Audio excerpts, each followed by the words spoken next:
वाव creation channel में आप सभी का स्वागत है। आज हम बात करेंगे ग्रहण को लेकर, यानी गर्भावस्था के दौरान अगर ग्रहण रहता है तो आपको किन बातों का ध्यान रखना चाहिए। क्या ग्रहण के होने से आपकी गर्भावस्था को कोई बुरा प्रभाव पड़ सकता है, या ग्रहण के दौरान आपको कौन कौन सी सावधानियां रखनी चाहिए, और ऐसी कौन सी बातें होती है जो बिल्कुल भी सही नहीं होती, जैसे कि बिल्कुल मिथ्या होती है। तो आज हम इसके ऊपर चर्चा करेंगे। अगर आप है तो आपको इन सारी बातों पर ध्यान देना है, और जो बातें मिथ्या होती है उन्हें बिल्कुल भी स्वीकारना नहीं चाहिए। वो लेकर बहुत सारी बातें होती है कि खाना नहीं चाहिए उस समय, प्रेग्नेंट लेडी को उस समय सोना नहीं चाहिए, प्रेग्नेंट लेडी को उस समय पर कुछ जैसे कि नुकीली वस्तु का काम नहीं करना चाहिए। इस तरह की बहुत सारी बातें होती रहती है, लेकिन सही बात क्या होती है इसे पूरी तरह से जानना जरूरी होता है, वरना दिमाग के अंदर बहुत सारी बातें आती है कि ग्रहण आ गया, और अगर गर्भावस्था के दौरान उसके बाद अगर आपकी डिलीवरी के टाइम पे कुछ होता है तो आप यही सोचते हैं कि शायद मैंने कुछ ख्याल नहीं रखा है, इसीलिए मेरे साथ कुछ बुरा हुआ है। इसीलिए हमें सारी बातों पर ध्यान देना चाहिए, पुराने विचारों को भी अपने साथ लेकर चलना चाहिए, और साइंटिफिक रिजल्ट जो होता है उसको भी हमें एक्सेप्ट करना चाहिए। यानी कि जो डॉक्टर्स बोलते हैं उनकी बातें भी थोड़ी हद तक सही होती है। कुछ लोग बोलते हैं कि ग्रहण का असर जो होता है वो बच्चों के ऊपर इतना नहीं पड़ता। अगर कोई गर्भवती महिला है तो उसके ऊपर असर हो सकता है, लेकिन बच्चों के ऊपर कोई असर नहीं होता।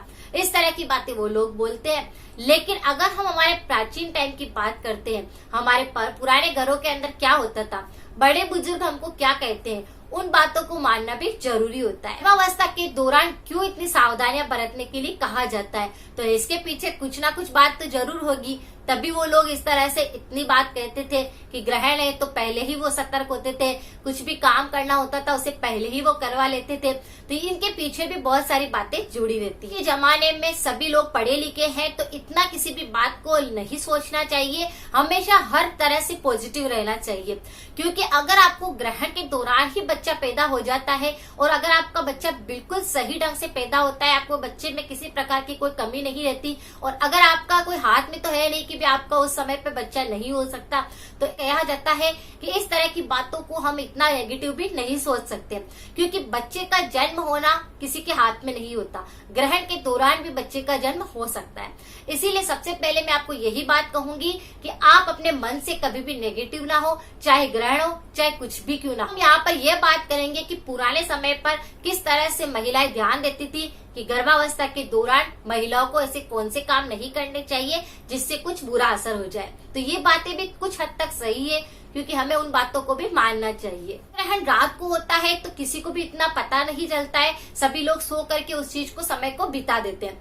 लेकिन सूर्य ग्रहण का समय दोपहर में होता है, इसीलिए इस चीज का ध्यान रखना ज्यादा जरूरी होता है कि उस समय को हमें कैसे बिताना है। अगर कोई गर्भावस्था के दौरान है और ग्रहण आ चुका है तो दोपहर में उसको किस तरह से ध्यान रखे सब बातों का कि ग्रहण का उसके ऊपर कोई बुरा असर न पड़े। के दौरान नेगेटिव एनर्जी ज्यादा निकलती है, इसीलिए गर्भवती महिलाओं को थोड़ा ध्यान देने की आवश्यकता रहती है, क्योंकि वो नेगेटिव एनर्जी उस पर भी प्रभाव करती है। ग्रहण होता है तो उसे आंखों से नहीं देखते थे। पहले जब भी ग्रहण होता था और किसी को देखने का इंटरेस्ट रहता था कि किस तरह से अंधेरा हो जाएगा, सूर्य पूरी तरह से छिप जाएगा, बादल काले हो जाएंगे, तो कुछ लोग क्या करते थे, गॉगल का प्रयोग करके, चश्मे का प्रयोग करके ग्रहण को देखते थे।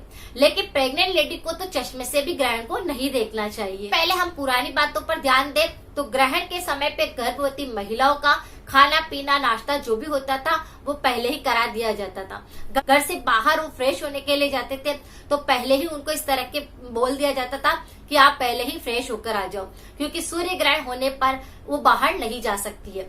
तो प्रेग्नेंट लेडी को इस तरह से आज भी अभी भी इस समय इस सब बातों का जरूर ध्यान रखना चाहिए। के दौरान कोशिश करनी चाहिए कि प्रेग्नेंट अगर कोई लेडी है तो उसे पूजा पाठ जरूर करना चाहिए, यानी कि वो सुंदरकांड का पाठ कर सकती है, हनुमान चालीसा का पाठ कर सकती है, किसी मंत्रों का उच्चारण कर सकती है। इस तरह से उसे इस तरह से करना चाहिए, यानी कि भक्ति में उसे पूरी तरह से डूबना चाहिए। ये इसलिए बोला जाता है कि ग्रहण की जो नेगेटिव एनर्जी रहती है वो उसके ऊपर और उसके बच्चे के ऊपर कोई बुरा प्रभाव ना पड़े। अगर दोपहर के अंदर आप जैसे घर के अंदर अकेले ही है तो सूतक लगने से पहले ही अपने घर के पर्दे वगैरह लगा लीजिए। अपने घर के अंदर जो सूर्य का प्रकाश होता है वो बिल्कुल भी ना आए, ताकि उसका जो उजाला होता है वो भी वो नेगेटिव होता है, इसीलिए इस बात के लिए बोला जाता है। फिर ग्रहण होता था तो पहले क्या करते थे, दुर्वा और तुलसी को सबसे ज्यादा इम्पोर्टेंस देते थे, क्योंकि वो सबसे ज्यादा पूजनीय होती है। तो वो जब भी खाना बनाते थे तो खाना बिल्कुल भी किचन के अंदर ज्यादा नहीं बनाते थे, उतना ही बनाते थे जितने की जरूरत होती थी। और किचन के अंदर हमेशा तुलसी का पत्ता या फिर दुर्वा लाकर रख देते थे कि दूसरे दिन ग्रहण है। लेकिन आज के टाइम पे ये कोई करता नहीं है, लेकिन ये सब बिल्कुल सत्य है। अगर ग्रहण होता है तो उससे पहले आपको आपकी रसोई को एक बार साफ कर लेना है, अपने खाने को बिल्कुल बचाकर नहीं रखना है। अपने खाने की किचन के अंदर आपको क्या करना है, तुलसी का पत्ता हुआ, दुर्वा हुआ, इस तरह की वस्तु को रख देना है, ताकि वो पूजनीय होती है और आपके किसी भी खाने को नेगेटिव एनर्जी नहीं पहुंचाती। बासी खाना होता है तो उसको फेंक देना चाहिए, उस खाने को भी बिल्कुल नहीं खाना चाहिए। ऐसा भी इसीलिए बोला जाता है क्योंकि इसमें नेगेटिव असर हो जाता है। इसी प्रकार से अगर कोई गर्भवती महिला होती है तो उस समय पर जैसे कि कोई सुई धागे का काम नहीं करेंगे, सिलाई का काम नहीं करेंगे, या फिर अगर आप किसी प्रकार से कैंची से किसी चीज को काटते हैं तो नहीं काटेंगे, नुकीली वस्तुओं का प्रयोग बिल्कुल नहीं करते। इसके पीछे बहुत सारी धारणाएं मानी जाती है, लेकिन ये बात बिल्कुल सत्य है कि हमें जब भी कोई गर्भवती महिला होती है इस बात का उसे ज्यादा ध्यान रखना है कि उसे नुकीली वस्तुओं का प्रयोग नहीं करना है। लगने के बाद मंदिरों के पट भी बंद हो जाते हैं, मंदिरों के दरवाजे बंद कर दिए जाते हैं, क्योंकि दर्शन भी नहीं होते। इसी प्रकार से वहां पर मंदिर के अंदर भी दुर्वा रखते हैं, तुलसी रखते हैं, और जब सूतक खत्म हो जाता है, ग्रहण पूरी तरह से खत्म हो जाता है, तो पूरे मंदिर को अच्छे से धोया जाता है। इसी प्रकार से घर के अंदर भी जब किचन होती है या आपका मतलब पहले क्या होता था, मटकी को एक रखने का एक स्थान होता था जिसको कि हम परेंडा बोलते थे, जहां पर पानी भर के रखा जाता था। आजकल तो ऐसा कुछ होता नहीं है, लेकिन आपके पास में जैसे कि आरओ रखने की जगह है, या आप जहां पर पानी भर के रखते हैं उस जगह पे आप तुलसी का पत्ता रख सकते हैं। और जब ग्रहण समाप्त हो जाए उसके बाद पूरी सफाई करके जो भी पानी है, जो खाना है, उसको आप इस तरह से फेंक सकते हैं।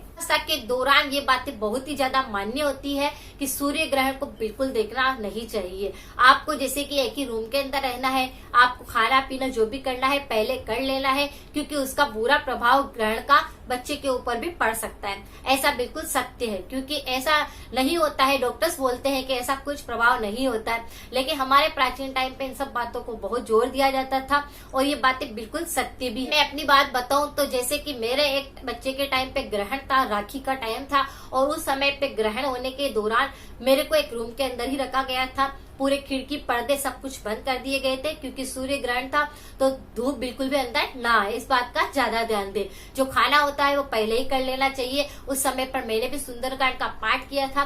तो इस तरह से अगर आप चाहते हैं तो इस ग्रहण से बचने के, इसका बुरा प्रभाव आपके ऊपर ना पड़े, नेगेटिव एनर्जी से बचने के लिए आपको थोड़ा पूजा पाठ करना चाहिए। अपने घर के पर्दों को पहले ही लगा लेना है, जैसे कि उस समय नहीं लगाना है कि जैसे कि सूर्य ग्रहण चालू हो गया।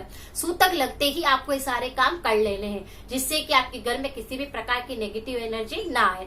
अगर आपके घर में कोई बड़े हैं तो उनको आप इस बात के लिए बोल सकते हैं। ग्रहण को लेकर इस तरह से बहुत सारी बातें होती है, कुछ बातें बिल्कुल सत्य होती है जिनको मानना जरूरी होता है। बहुत सारे लोग बोलते हैं कि क्या ग्रहण के दौरान जो होते पति को भी कुछ ख्याल रखने की जरूरत होती है ताकि बच्चे पे बुरा असर ना पड़े, तो बिल्कुल हाँ। जिस तरह से एक बच्चा माँ का होता है, उसी प्रकार से बच्चा पिता का भी होता है। पिता को बस इतना ही ध्यान देना है कि माँ उस समय ग्रहण के सामने ना जाए, इस बात का ध्यान रखना है। उस समय पे आप शारीरिक संबंध भी ना बनाए, क्योंकि ये भी बुरा प्रभाव करते हैं। और अपने घर के अंदर एक ऐसा वातावरण बनाए, धार्मिक नेगेटिव एनर्जी पूरी तरह से खत्म हो जाए। कामकाजी महिलाएं होती है या जिनको बाहर जाना जरूरी होता है, ऐसी महिलाएं भगवान के भरोसे पर रह सकती है। वो अपने साथ में थोड़ा सा तुलसी का पत्ता रख सकते हैं, या फिर दुर्वा अपने साथ ले सकते हैं, और भगवान का ओम नमो भगवते वासुदेवाय मंत्र बोल करके घर से बाहर निकल सकती है। भगवान उनकी रक्षा करते हैं। इसीलिए ग्रहण के दौरान बहुत ही ज्यादा जरूरी होता है, तो आप बाहर निकलिए, बाकी आप बिल्कुल भी घर से बाहर ना निकले। और अगर कोई कामकाजी महिला है तो उनको बाहर जैसे जाना जरूरी रहता है, तो वो इस तरह से अपने साथ में तुलसी का पत्ता या दुर्वा रख सकती है। अभी जून के अंदर 21 जून 2020 को एक ग्रहण आने वाला है, जो कि सूर्य ग्रहण रहेगा, संडे रहेगा और अमावस्या रहेगी। अमावस्या के दिन ही ग्रहण है, और ग्रहण के दिन अगर नेगेटिव एनर्जी ज्यादा रहती है, क्योंकि अमावस्या की भी नेगेटिव नेगेटिव एनर्जी रहती है। अमावस्या एक ऐसा दिन है जिस दिन की पितरों का दिन होता है और ऐसे में फिर ग्रहण भी उसी दिन रहता है, तो ऐसे में बहुत ही ज्यादा नेगेटिव एनर्जी रहती है। तो आपको इस समय पे सबसे ज्यादा ध्यान देने की जरूरत है, अपने मन से कभी भी नेगेटिव ना हो, चाहे ग्रहण का समय हो चाहे कोई दूसरा समय हो, हमेशा पॉजिटिव बने रहे। ऐसा बिल्कुल भी मन में विचार ना लाए कि ग्रहण है तो डरने की जरूरत है। प्रेग्नेंट लेडी को बस इसी बात की सतर्कता दी जाती है, इसी बात की सावधानी बरतने को कहा जाता है कि उसके बच्चे को और उसे कोई बुरा प्रभाव ना पड़े, बस इतनी सी बात रहती है। और अपने भले के लिए ही अगर कोई बात अपने को सिखाता है तो इसमें कोई भी बुराई नहीं होती है। तो ग्रहण के दौरान पति पत्नी और घर के सारे सदस्यों को इस बात का ध्यान रखना चाहिए कि ग्रहण है तो अपने घर के अंदर एक ऐसा वातावरण बनाए जो कि बच्चे के ऊपर बुरा प्रभाव न पड़े। धार्मिक आप बिल्कुल रहे, खाना पीना उससे पहले ही करें। अगर आपको प्यास लगती है तो आप पानी पी सकते हैं, बिल्कुल ऐसा भी नहीं है कि आप सो नहीं सकते या फिर पानी नहीं पी सकते, या फिर अगर आप कुछ और काम करना चाहे तो नहीं कर सकते। जैसे कि आप बुक्स पढ़ सकते हो, अपना कोई लैपटॉप पे वर्क कर रहे हो तो वो काम कर सकते हो। तो इसलिए इस तरह की गलत धारणाएं बिल्कुल भी विचार ना करें। और अपने घर के अंदर बस इतना ही ध्यान रखना है कि पर्दे वगैरह बंद कर दे, खिड़की से कोई प्रकाश अंदर ना आए, ताकि अगर कोई बुरा असर रहता है, कोई नेगेटिव एनर्जी होती है तो घर के अंदर प्रवेश ना करे। ग्रहण को बिल्कुल अभिशाप ना माने, ग्रहण होना कोई बुरी बात नहीं। प्रकार से ग्रहण से जुड़ी हुई प्रेग्नेंट लेडियों को बहुत ज्यादा टेंशन रहती है कि क्या ग्रहण है तो क्या उनको क्या सावधानी बरतने की जरूरत होती है। पुराने विचारों को तो हमें हमेशा हमारे साथ रखना जरूरी रहता है, उनकी बातों को हमें हमेशा मानना चाहिए। अगर आपको लगता है कि वीडियो कुछ यूजफुल रहा है तो अपने फ्रेंड्स के साथ जरूर शेयर करें। मिलते हैं फिर नेक्स्ट जानकारी के साथ में। Thank you so much.